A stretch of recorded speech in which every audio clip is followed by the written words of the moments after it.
The candle had burned down to a nub that hissed each time a drop of water from the limestone ceiling found it.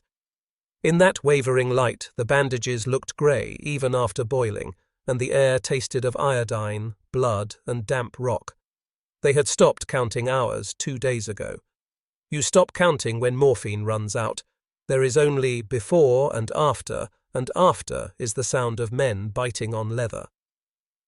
Dr. Schwester, everyone called her that here, title and surname fused by fatigue, checked the pulse of a boy whose uniform still smelled of cordite. It was thready and quick.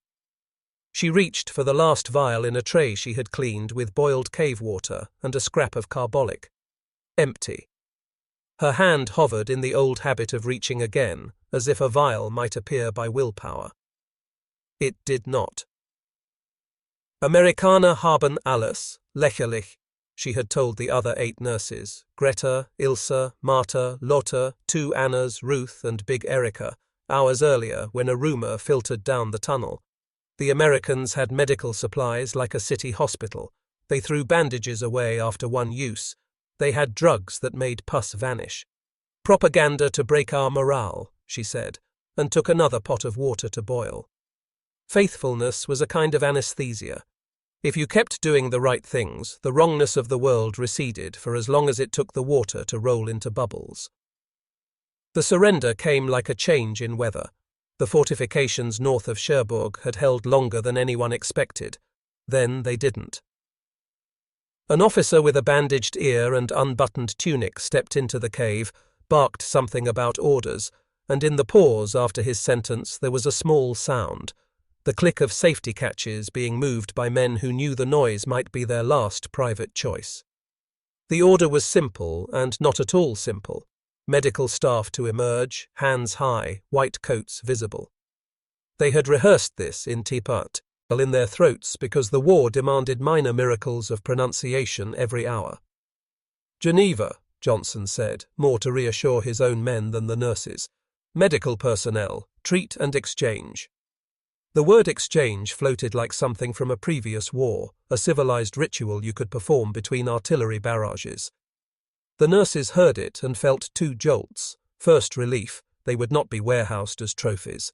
Then dread, because exchange meant going back through lines to a collapsing system that had trained them to be dutiful and left them without tools. Before any exchange, there would be the tour that wasn't a tour. A walk into an American tent city of medicine that smelled not of caves, but of canvas, alcohol, and something they had not inhaled in weeks, electricity. It is a smell. If you have known only candles, if your nights are lit by flame and habit, the odor of wiring and heated filaments announces modernity the way diesel announces machines. They crossed from daylight into a dim that was immediately interrupted by the white gaze of adjustable surgical lamps. The hiss they heard wasn't a candle dying. It was oxygen, a thin silver cylinder feeding a boy's chest with possibility.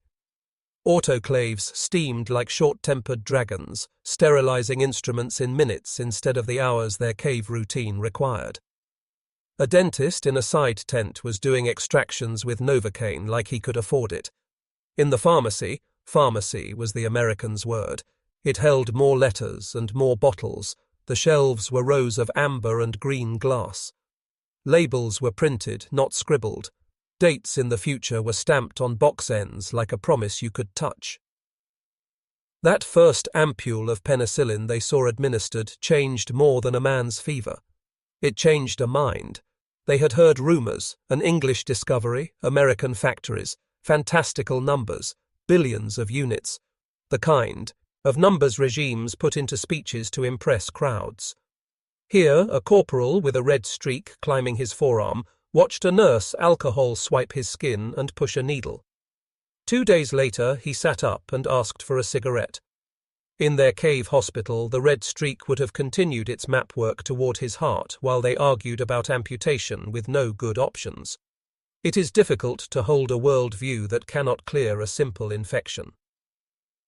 They noticed something else that did not fit their education: disposables. Bandages used only once and discarded into tins that were emptied and incinerated. Gauze that never saw a second boiling because a second boiling breaks fibers and hides bacteria. Gloves made of latex instead of hope. They had been told that America's wealth was an ugly boast, that Germany's Sparsamkeit, thrift, was moral and masculine. Watching a bin of bloody bandages go to fire while a corpsman unrolled new gauze felt like a philosophical assault. Waste was immoral. Or was it? What if what looked like waste was actually margin, the space you create to keep humans alive? The Americans' blood program was a cathedral of logistics. In Germany, especially in field conditions, transfusions often meant direct transfers. Two bodies linked by tubing, while a doctor watched for the shiver that meant a bad match. Here, the nurses watched typed, cross-matched, refrigerated plasma bags travel in insulated crates, like reliquaries from a religion that worshipped the future. A sergeant explained casually, because this was ordinary to him, how ice and cork and rail schedules and paperwork conspired to keep milliliters of life viable from New York to Normandy. "Unbelievable," Greta whispered, then corrected herself in the privacy of her mind. Believable. She was looking at it. In the orthopedic tent, a man who would have lost a leg under their protocols, gangrene had already set it, his argument into his muscle, got debridement under ether and a course of penicillin that would keep the surgeon's work from being undone by invisible life. The saw was there, in reach, gleaming with its own terrible promise, but it stayed on the table. When the man woke, his leg was still his. You can watch a philosophy of medicine through a window as narrow as a wound. One system removes, the other saves. They wrote these things down, because writing is a way of stitching reality into memory so it doesn't slip. Ilse, the one with neat script and the iron cross ribbon hidden in her kit because it drew the wrong kind of attention now, wrote, "Electric lights that never go out. Refrigerators for medicines, multiple." A nurse argued with a doctor and did not get slapped. She circled that last observation as if it were the hinge on which everything else turned. Hierarchy had defined their training. Doctors spoke, nurses executed. Nurses did not question. In a ward lined with cots and hurt men, an American nurse, a black woman with a posture that managed to be both patient and unbending, said to a captain with a stethoscope, "No, sir, his lungs aren't clear enough to move. I've been listening all morning." The captain paused, listened again, and then said, "You're right. Keep him here." Authority reversed direction, if only for a breath, in a way the German nurses had never seen. The black nurse's presence was its own shock. The ideology that had educated them would have reduced her to a slur and a slot. Here she supervised white enemy nurses with a competence that brooked no debate. The irony stung. In a segregated American army that misassigned black nurses to prisoner of war wards, professional excellence still shone in a place their own ideology said could not contain it. That evening, if you can call any time evening when a war changes the sky's meaning, the PR tent showed films.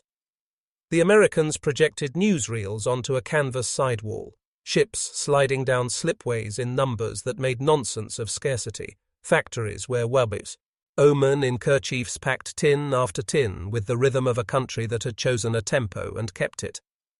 Then an image that would soon be everywhere, a hand holding a glass vial up to light, liquid catching the projector's flicker like it was already healing something just by being looked at. The nurses watched, skeptical because skepticism was armor. Armor dents, then deforms, then falls away. By the third film, they were just watching. What broke first wasn't pride. Pride is stubborn. What broke first was certainty. Certainty that German science led the world. Certainty that Jewish scientists were thieves of other men's ideas. Certainty that women's place in medicine was obedience. Certainty that victory was a moral measure. In the place where certainty had lived, a question took up residence. What if the things we were taught as virtues were actually methods of harm? They were processed, of course. Geneva requires forms, and Americans love forms almost as much as coffee. Each nurse had a card filled out. Name, rank or role, unit, medical specialties. A dentist looked into mouths and said, "Cavity," as if he were noting weather. A quartermaster issued clean underclothes in a size near enough to dignity. The kindness made them wary, then suspicious of their own wariness. Kindness toward enemies was a concept their ideology treated as either theatre or weakness. Theatre this efficient is indistinguishable from truth. Weakness does not build hospitals that look like cities. A week later, an exchange was arranged. 16 German nurses in 2 groups, July 2nd and July 9th, were moved back across the line under a white flag that looked like something you'd wave at the end of a parade in a town that hadn't been shelled. Before the move, Colonel Johnson did something that would seem sentimental if it weren't so plainly practical. He asked them to teach while they waited. "Our boys will be taken prisoner too," he said, not shying away from the reality that war humbles everyone. "If you see one, file away what good treatment looks like. The medicine has a memory, even when governments don't." They taught. It was small. How to rig a sling from a torn pillowcase that doesn't cut into the neck. How to roll a man with chest wounds so his own weight doesn't drown him. How to boil water with a single candle and a shield of tin, a trick they had learned when the cave smoked too much for fire.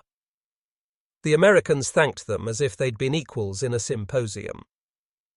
Equality is intoxicating the first time it is served after a drought.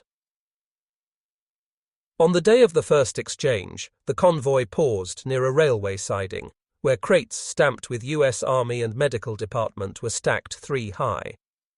A lid was off one crate. Inside, plasma units bedded in straw, glass shining. Next to it, tins labelled sulfur in neat block letters. The nurses did a count that was not of individual items but of possibility. How many fevers could this forestall? How many amputations could be postponed long enough to be unnecessary? How many boys could go home with all their parts? On the ride back through the rolling hedgerows that had turned into a chessboard of infantry and artillery, the women sat in a truck bed and did not speak for a while. Silence, like any tool, has uses. Greta took out her notebook again. "Things that are true," she wrote. "The Americans discard bandages after one use. They can. They have antibiotics that work. They use them as if life were a habit. Nurses can speak up. Sometimes they are obeyed." The black nurse corrected a white officer, and the world did not end. The blood arrives cold. Cold blood is warm life. Our certainty was comfortable. Comfort is not proof. At the checkpoint where flags changed colour, an officer with a clipped moustache read the papers, looked at their coats, their faces, their hands, and waved them through. Back in German lines, a medical orderly with grey on his fingers from too much cigarette ash looked at them like they had returned from a fairy story. "How was the enemy?" he asked, trying for a joke and landing somewhere near a plea. "Abundant," Ilse said, and meant both stocked and generous. She did not add the other word in her mouth. Human. In the nights that followed, back in a hospital that had brick instead of rock, and proper windows that now let in drafts because blast had loosened fittings, they told carefully edited versions of what they had seen. Caution first. Nobody survives long in a system by evangelizing the virtues of its enemy. Yet the stories travelled anyway, because nurses talk where doctors decree. Electric light over every bed, someone would say, and a listening nurse would imagine her patients' faces not in shadow but in a glow that let you see cyanosis before it took hold. Blood typed, another would add, and a listener would imagine a label that meant not guessing. They throw bandages away, someone would say, and a listener would flinch, then remind herself that reboiled gauze is not virtue, but necessity, cosplaying as virtue. The shock of America's industrial medicine echoed against older shocks. Some of these women had served in North Africa, where 1943 ended in a wind of surrender that picked up doctors and orderlies along with privates and lieutenants. On Liberty ships that were remedies made of rivets, they had glimpsed sick bays better appointed than clinics in Berlin. Some had seen Norfolk and New York through train windows, the way hospitals rose like cathedrals in each city, the Red Cross women boarding with parcels that made prisoners feel less like inventory and more like someone's son. Those memories now braided with Normandy into a single cord that could hold weight. The Americans did not just have things. They had a philosophy that matched their things, medicine as universal, not racial, care as practiced, key not performance. In that first summer after capture and exchange, the war ground on inexorably toward other borders, other hospitals, other moral ruptures. The nurses would carry the first crack in their ideology into each new ward. A crack is not a collapse, but it is the beginning of light. The next time a doctor barked an order that didn't match a patient's lungs, a nurse remembered the black American saying, "You're wrong, sir," without the tent falling down. The next time a bandage was reboiled, someone thought of burning tins and waste that was not waste. The next time a fever climbed, someone wished for an ampule with a label in English and asked, not for the first time, why their country had banished the scientists who could have made it sooner. This part of the story does not end with conversion or confession. It ends with witness. 9 nurses walked into sunlight expecting humiliation and found abundance. They returned to their lines with the knowledge that there existed, not a rumor, but a working model of medicine that treated enemies as patients and bandwidth, time, supplies, skill, not as signs of decadence, but as the infrastructure of life. They had been taught that victory proves virtue. They had seen a different equation. Virtue produces survival, and survival is the only victory that matters in a hospital. In the parts to come, the stage will widen. Train rides across the American interior where hospitals glow at every city stop, camps where German medical staff worked under American supervision and discovered that ethics is a procedure you perform daily. General hospitals in Oklahoma and Tennessee where parallel teams, American and German, shared wards and notes. And then the hardest film of all, reels from liberated camps that forced medicine to look into a mirror and decide which face to keep. But all of that begins here, at the cave's mouth near Cherbourg, with a woman in a white coat saying to herself first and then to the others, this was not propaganda. This was proof. The white flag exchanges near to Cherbourg were only one thread in a much larger tapestry. Thousands of German medical personnel, orderlies, surgeons, Red Cross nurses, were captured across Tunisia, Sicily, Italy, and France. Many of them, unlike the 16 sent back in July 1944, were shipped far across the Atlantic. For those nurses, the shock of American abundance would not last a few days. It would stretch across months and years, rewiring their professional instincts in ways that would ripple back into post-war Germany. The surrender in Tunisia. The beginning of this longer captivity came in May 1943, when General Hans-Jürgen von Arnim surrendered the last of the Afrika Korps. Between 250,000 and 275,000 Axis troops marched into captivity, among them hundreds of German nurses. Some had served under Rommel's desert campaigns, improvising surgery in sand-choked tents, rationing sulfur powder by the grain, watching men die for lack of water long before bullets found them. Among the captured was Ilse Schultz, one of fewer than 20 women ever awarded the Iron Cross Second Class for bravery.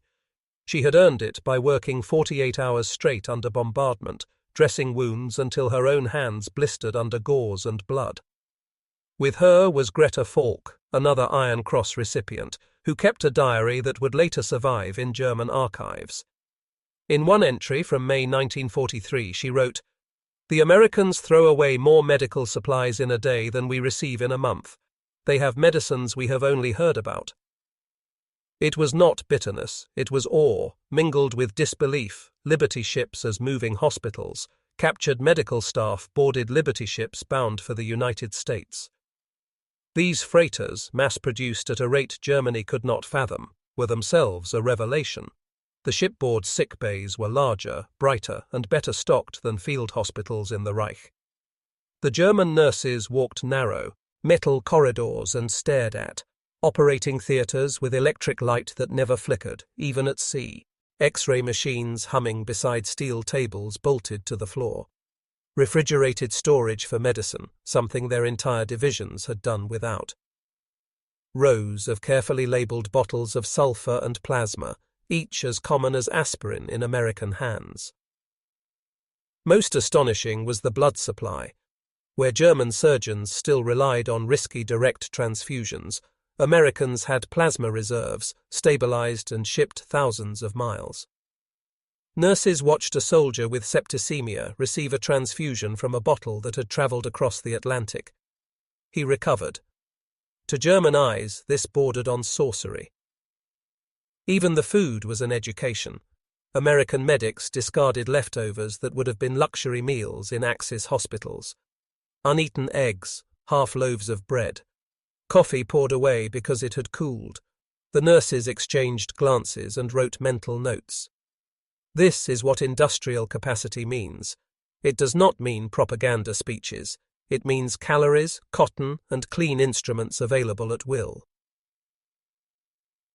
First glimpse of the United States. When the Liberty ships docked in Norfolk and New York, the prisoners expected hostility.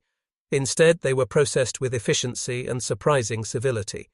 Red Cross volunteers handed out parcels with soap, chocolate, and writing paper.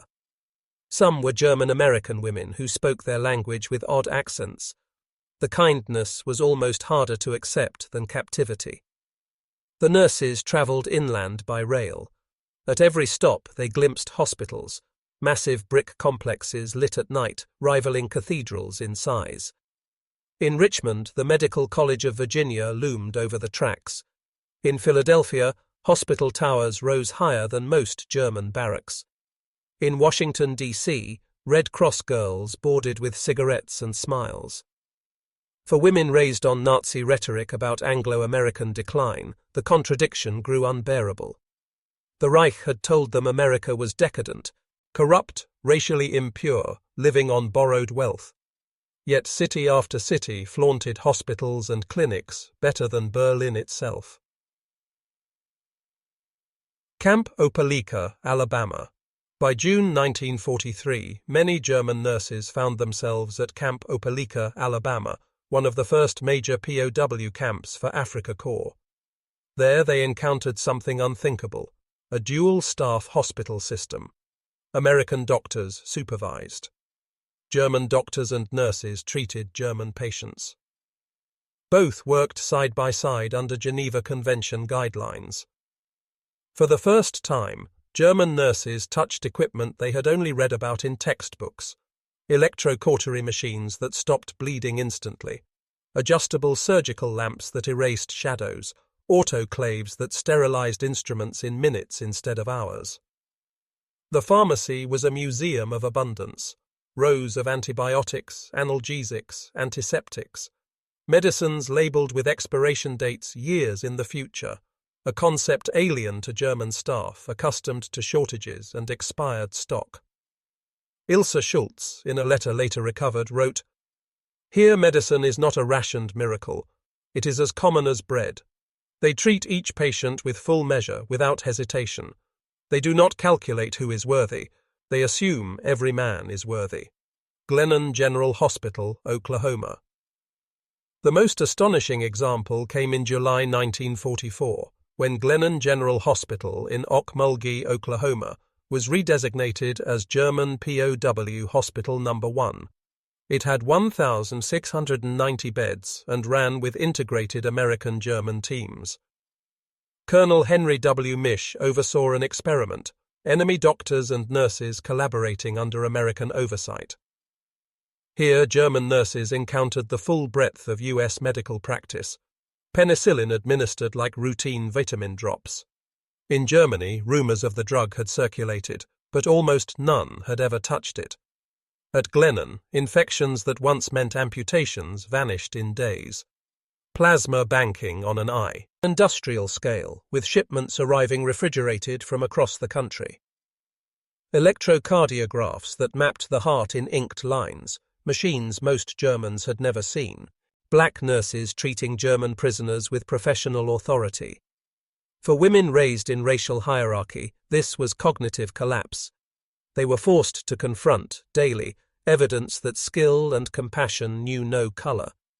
Many wrote in their diaries about the shock. "The Negro sisters know more than us," one admitted privately. Another confessed, "We were told they are inferior.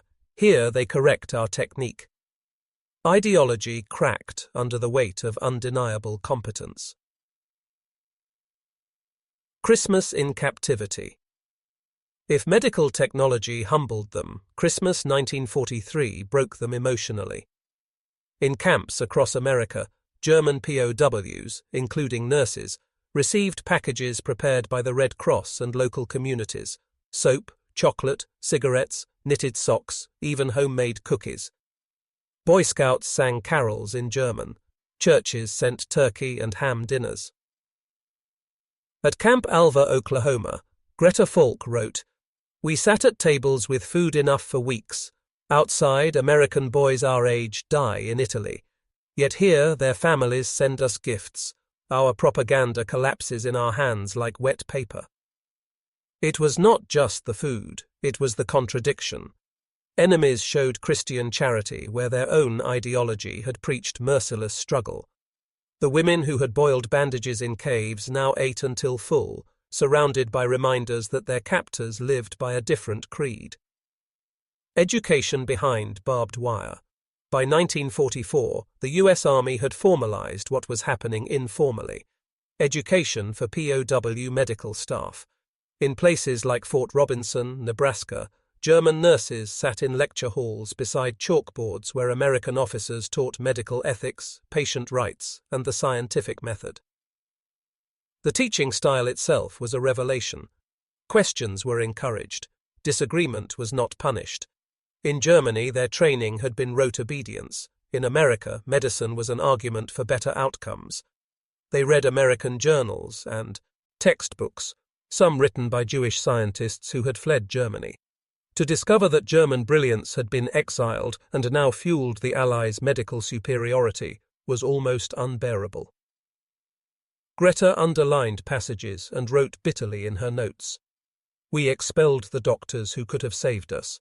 Now we face their knowledge in enemy hands." Living proof of a different philosophy. Perhaps the most devastating lesson was not in lecture halls or equipment rooms, but in the wards themselves. American doctors treated German prisoners exactly as they treated their own soldiers. The same penicillin, the same surgical techniques, the same quality of nursing care. For women raised in the NS Frauenschaft, taught that medicine served racial struggle, this was ideology undone. Medicine in America was universal. It healed without first asking for bloodline. Ilse wrote, "The same needle that saves an American saves a German. They do not distinguish. This is the true strength, not race, not slogans, but equal care." The German nurses who entered America's system expected humiliation. What they received instead was a tutorial in abundance, ethics, and humanity. Behind barbed wire, they discovered that their profession could mean more than obedience to ideology. It could mean loyalty to life itself. The next part of their journey would be harder still. The confrontation with evidence of Nazi medical crimes, the films and testimonies from liberated camps that forced them to decide whether they were healers or accomplices. But first, they had to finish absorbing the lesson of America's abundance: that healing, practiced without prejudice, could dismantle every lie they had been told.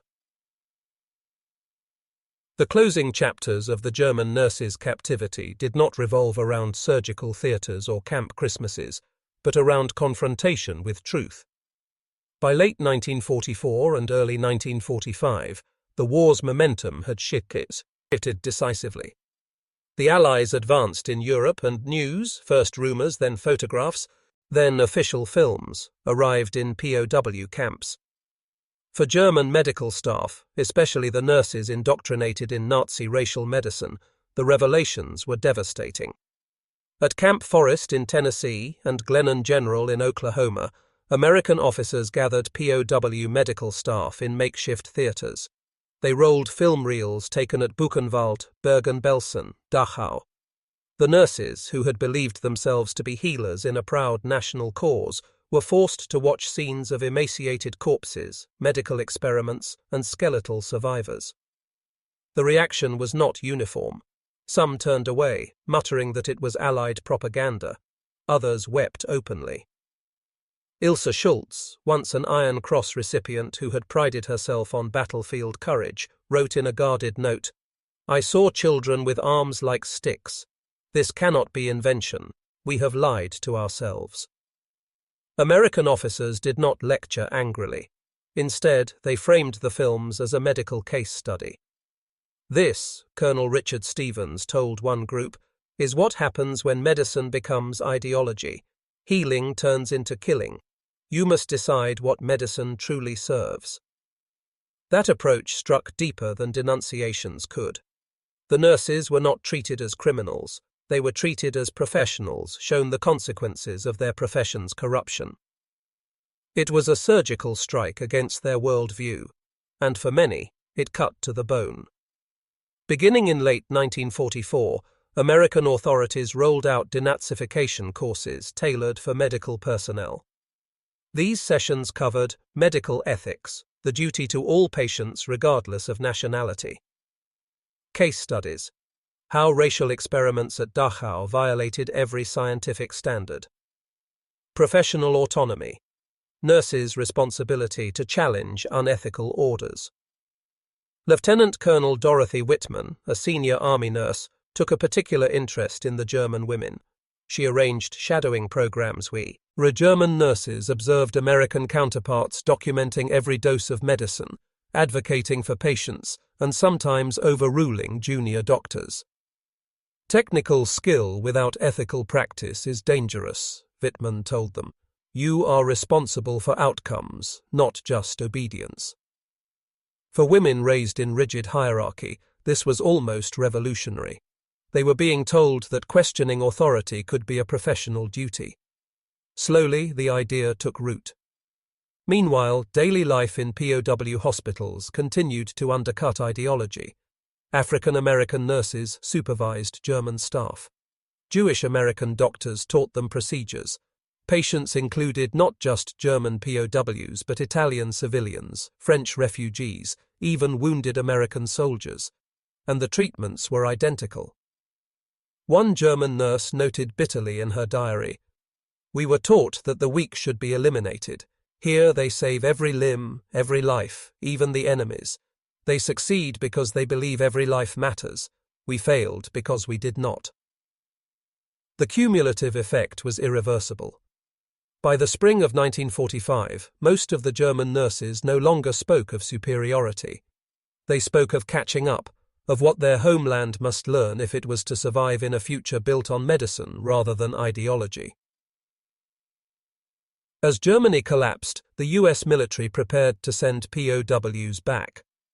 But the nurses would not go home empty-handed.